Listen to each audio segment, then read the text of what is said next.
All right, let's just jump right into today's explainer. We're looking at network serialization and microservice optimization. Specifically, we're unpacking a technology that, honestly, quietly powers a massive portion of the modern internet. To really get why this tech even exists, picture this. Have you ever tried passing a long, highly detailed secret note across a crowded classroom? It takes forever to write down every single word, the paper itself is bulky, and worst of all, if anyone intercepts it, they can read exactly what you wrote. Well, that perfectly captures our problem with network bloat. When our machines talk to each other, they're often sending these really long, bulky, completely exposed messages. So what's the fix? Well, instead of writing out the whole human-readable sentence, meet me at the library at 3 p.m., you and your friend just agree on a secret shorthand. You literally just write L3. It's incredibly compact, highly efficient, and instantly understandable, but only for anyone who actually knows the code. Here is our roadmap for today's explainer. We'll cover the heavy cost of text, the secret shorthand, the three-step mechanism, why field numbers matter, proto versus JSON, and finally, the microservices power tool. All right, Section 1, the heavy cost of text. Now, for years, the industry standard has been to use text formats, right? Most notably, JSON. And JSON is great because, well, we can read it easily. But here's the massive downside. We are constantly sending human-readable field names, like first_name or account balance, over and over again with every single piece of data. Think about it. If you send 1 million user records, you are sending the literal text string first_name 1 million times. That data is heavy, it's slow to process, and it literally just clogs up your network bandwidth. Moving on to Section 2, the secret shorthand. So think of protocol buffers, or Protobuf for short, as Google's highly efficient secret shorthand for software. It's basically a method designed specifically to take structured data, like a user profile or a financial transaction, and crush it down into a super compact binary format. And because it's binary, it is just blazing fast to serialize, shoot over a network, and deserialize on the other end. Which brings us to Section 3, the three-step mechanism. So how does this actually work under the hood? It's not just magic. Let's walk through the three-step mechanism so you have a really clear mental model of the workflow. First, you write the recipe. Then you use the translator. And finally, you use the generated code. Step 1 is basically creating a strict contract or a dictionary for your data. You write what's called a .proto file. And in this file, you explicitly define what your shorthand means. So you define a message, let's say a person, and you give it strict typed fields, like a string for a name. But here is the kicker. You assign a unique number to each field. So name, for instance, might be field number 1. Okay, so once you have that recipe, step 2 takes over. You run that .proto file through the Protobuf compiler, which is known as Protop. Think of Protop as your translator.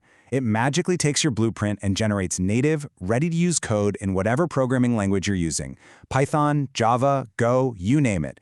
And that leads right into step 3. You just import this generated code into your app. It gives you all the classes and methods you need to instantly create, serialize, and deserialize your data with absolutely zero heavy lifting.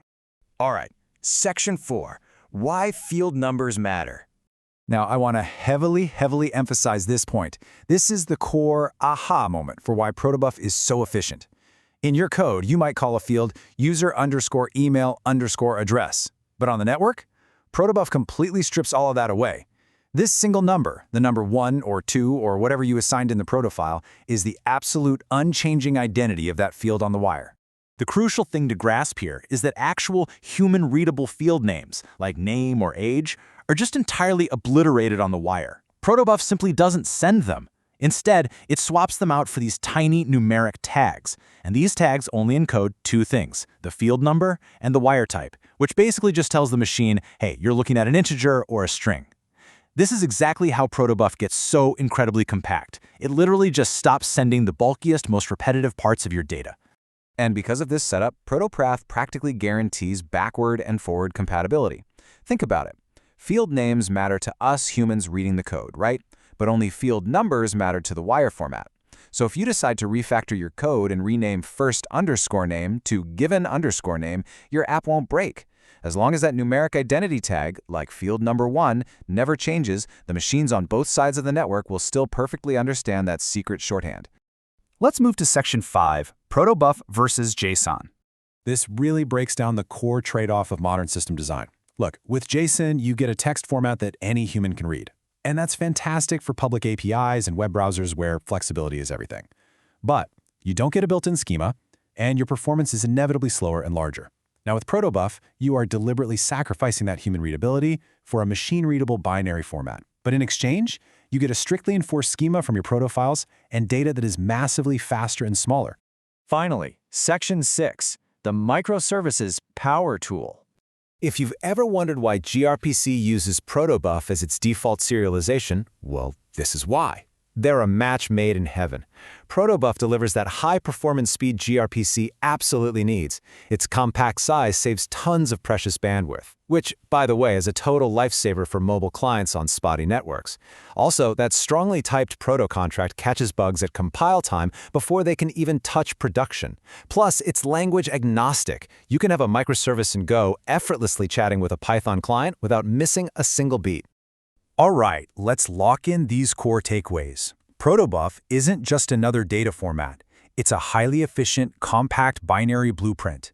It enforces strict structure through .proto files. It is the powerhouse default serialization for gRPC. And ultimately, it functions as this typed, secret shorthand that lets your microservices communicate at blinding speeds. So, I'm going to leave you with a somewhat provocative question. How much global bandwidth is wasted every single day sending human-readable text between machines that don't even have eyes? We spend so much time optimizing our code, but then we just force our servers to read bulky human text. Next time you're designing an internal API, ask yourself, do you really need to send all those words, or is it time to teach your machines a faster secret shorthand?